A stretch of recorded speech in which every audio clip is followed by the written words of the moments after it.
Welcome to our explainer. Today, we are diving deep into a brilliant strategic idea from Sun Tzu. It's all about the perfect balance between hiding and striking, and how knowing when to be completely invisible is every bit as crucial as knowing when to attack. So, this is the core idea from The Art of War that we're going to unpack.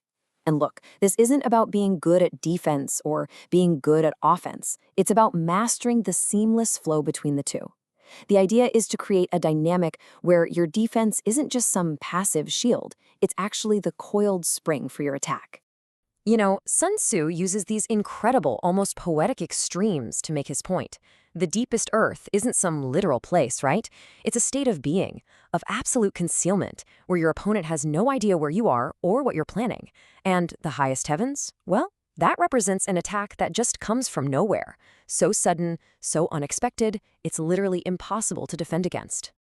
Okay, and here is a fascinating little twist. An older version of this text, discovered on ancient bamboo slips, doesn't actually separate the attacker and the defender. It says the skilled defender is the one who both hides in the deepest earth and strikes from the highest heavens. This suggests that the ultimate form of defense is never just passive waiting. It's active, patient preparation for one single, decisive counterblow. So, you might be wondering, how does this ancient theory actually play out in the real world? Well, we are going to look at one of the most dramatic examples in all of history, a true clash of titans in ancient China that perfectly illustrates this entire principle in action. The year is 221 AD. The scene is set. The Shu emperor, Liu Bei, is on the warpath. He's leading this massive army, absolutely burning to avenge the death of his sworn brother. And facing him, a much, much smaller Wu army, led by a young commander named Lu Xun, who's fighting for the very survival of his state. The odds? They are just overwhelmingly stacked against him. Now, faced with this enormous, highly motivated force, Lu Xun didn't even try to match its strength head-on. That would have been suicide. Instead, he chose to embody the first half of Sun Tzu's principle. He chose to hide. For almost an entire year, Lu Xun played the long game. Think about the discipline this took. He gave up land. He refused to fight.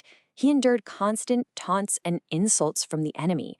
His patience, you see, was an active weapon. It was designed to soak up the enemy's momentum and just frustrate their desire for a quick, glorious battle. He was waiting for his opponent to break. And this is the moment where everything turns. After months of getting nowhere, Liu Bei's patience just completely wore thin. To escape the brutal summer heat, he made what seemed like a logical decision, but it would prove to be absolutely catastrophic. He moved his entire force into a long chain of flammable wooden camps, all nestled together in the forest. Liu Bei had made his fatal mistake. After months of absolute concealment, of hiding in the deepest earth, the moment had finally arrived. Lu Xun was ready to switch gears and strike from the highest heavens. Lu Xun's plan was just devastatingly simple. He saw the weakness his opponent had created for him. He waited for the perfect weather. Then, under the cover of darkness, he sent in a small force to set the camps ablaze. The wind did the rest, turning Liu Bei's greatest asset, his huge army, into one giant death trap. And as total chaos consumed the Shu forces, Lu Xun's entire army struck. The Shu army was annihilated, just utterly destroyed.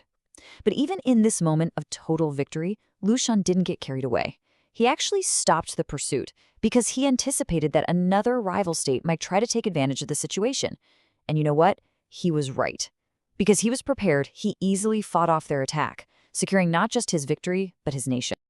You see, this wasn't just a win. It was the absolute epitome of Sun Tzu's philosophy. Lu Xun achieved what Sun Tzu called a complete victory, which doesn't just mean defeating the enemy. It means doing it while preserving your own strength, so you're ready for whatever comes next. Now, here's what's so amazing. These ideas, they're 2,500 years old, but they're not just some dusty old history lessons. Sun Tzu's poetic metaphors have, in our time, become literal, technological reality. What does it mean to hide in the deepest earth today? Well, it's a nuclear submarine patrolling silently hundreds of meters beneath the waves. It's the ultimate invisible defender, holding the power of a devastating counterattack at a moment's notice. And striking from the highest heavens? Yeah, that is no longer a metaphor. The very first move in a future conflict would likely be an attack on an enemy's satellite network, their eyes in the sky. A strike from space that blinds the opponent on the ground before a single shot is even fired. But let's bring this home. This framework isn't just for generals and admirals. It's an incredibly powerful way to think about navigating the challenges in our own lives, in our own careers. I mean, think about it.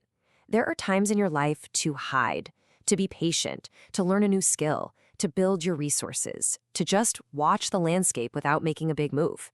And then there are times to strike, to launch that project, to ask for that promotion, to seize an opportunity with everything you've got. The real art is knowing which season you're in. So I'll leave you with this question to think about. Look at the challenges and the opportunities that are right in front of you. Does this ancient wisdom tell you it's a time to gather your strength in the deepest earth? Or is it a time to act from the highest heavens? Your answer could very well define your next victory.